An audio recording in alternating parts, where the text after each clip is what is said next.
โอ้ยเนาะมาเบิ่งเอาเด้ออันที่คอมเมนต์ว่าอันผู้หญิงถือผ้าเนี่ยตั้งซ้ำออยผู้หญิงถือผ้าเนี่ยตั้งขี้ข้านตั้งทำท่า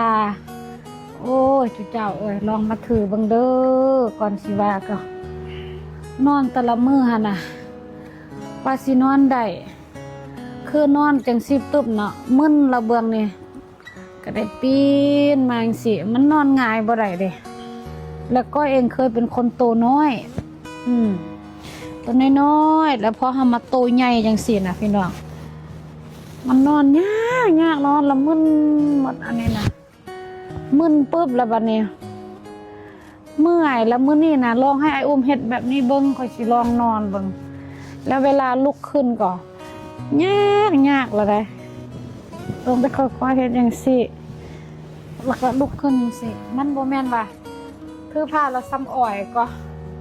บางคนก็ว่าถือผ้าแล้วเฮ็ดขี้ข้านค่อยอยากฮู้เลยว่าคนบ่ถือหันลองหันมาถือเบิ่งเด้อมื้อนี้ค่อยว่าให้ลองเฮ็ดจังซี่แล้วค่อยสิแบบนั่งรับหั่นน่ะสินั่งรับสิลองเบิ่งมันสิโอเคบ่นอนเกาะคอใส่มันเห็นดูแบบเกาะคอลองเอานี่มาใส่ในเองดูดูเราเกาะคอดูเกาะคออยู่ดีกว่านี่แหละมนุษย์ผู้เป็นแม่นะให้เบิ่งเอากว่าจะถือผ้ากว่าจะอดทนจนฮอด9 เดือนแล้วอดทนจนปาดจนเกิด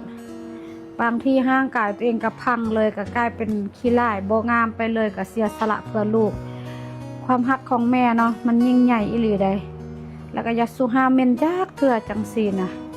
ว่าแม่ถือผ้าสำออยแม่ถือผ้าขี้คร้านคือค่อยเองเนี่ยนะค่อยยังว่าค่อยนี่บ่เมื่อยบ่ยังหลายได้ยังไปได้ซุมองบางคนนี่แบบแทบที่จะกินหยังบ่ได้เลย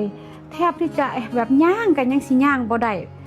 มันเมื่อยมันวินมันคือสิเป็นลมค่ะนะคือก้อยนี่นะก้อยไปได้ซุมอง 3-4 มื้อมานี่เรารู้สึกเมื่อยแห้งเพราะท้องมันใหญ่หลายใหญ่เห็นขึ้นทุกมื้อเลยว่าใหญ่ขึ้นค่ะนะเลยเมื่อยเว้าอีหยังน้อยหนึ่งก็เมื่อยนอนนี่มันบ่ได้เมื่อคืนนี่คันมื้อนี้นอนบ่ได้อีกแล้วมันมื้ออื่นนี่เป็นวินเลยแหละคือสิลุกบ่ได้เพราะว่ามันบ่นอนบ่ได้ย้อนหยังอย่างที่ก้อยบอกเนาะมันมึนนอนเบื้องนี่ปุ๊บมึนเบิดนี่นอนนี่ก็มึนสินะไอ้คันเฮ็ดจังซี่โดนมันผัดเมื่อยท้องอีกลุกขึ้นจังซี่อีกผัดบ่ได้อีกได้นี่มันต้องแบบว่าให้มันซื่อๆอีกเติมซะดูสนุกซื้อขึ้นเสือซากอ่ะเอานี่มาใส่อีกบ่ผู้ใดนอนจังใดเนี่ยบอกได้ดูบอกบุญนะดูสิเฮ็ดเนี่ยหรือว่ามีเตียงนอนเฉพาะแม่ถือผ้าบอกว่าสิซื้อนี่นะเมื่อยบ่ไหวอีหลีเมื่อยและคอมเมนต์นี้ขอบใจหลายๆเด้อทุกคนเด้อที่ลองเปิดใจอย่างที่ก้อยบอกผู้หญิงที่มีมดลูกผู้หญิงที่มีปีเนาปีเมนตอคอหั่นน่ะซ้ำเหือเรือรังกางเกงเปียกกางเกงเนากางเกงขาดบางคนมีพสพตลอดมันร้าวมันบ่แน่นมันบ่กระซับคือแต่กี้เป็นตอคอมาหลายปีบางคนและบางคนพี่น้องประจำเดือนมาหน่อยมาแล้วเจ็บท้องหน่อยมดลูกอยู่ต่ำกายเป็นเหี่ยวหยดกินตัวนี้มื้อละ2 เม็ดเด้อก่อนจะนอนแล้วกินโลดซ้ำเจ้าสิไปเลาะแตบเลาะเซิงไผก็ได้เนาะก็คือเขาจับบ่ได้ว่าจะเป็นคนลิ้นหลายค่ะมันแน่น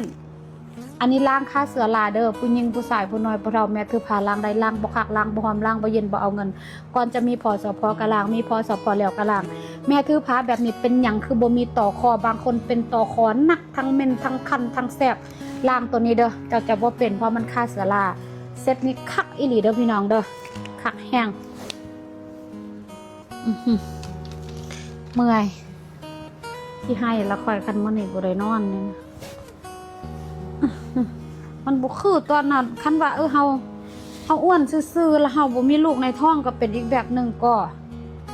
นี่มันมีลูกในท้องอีกบัดนี้มันต้องได้ระวังอีกบัดนี้สินอนจังสิได้อีหลีบัดนี้พี่น้อง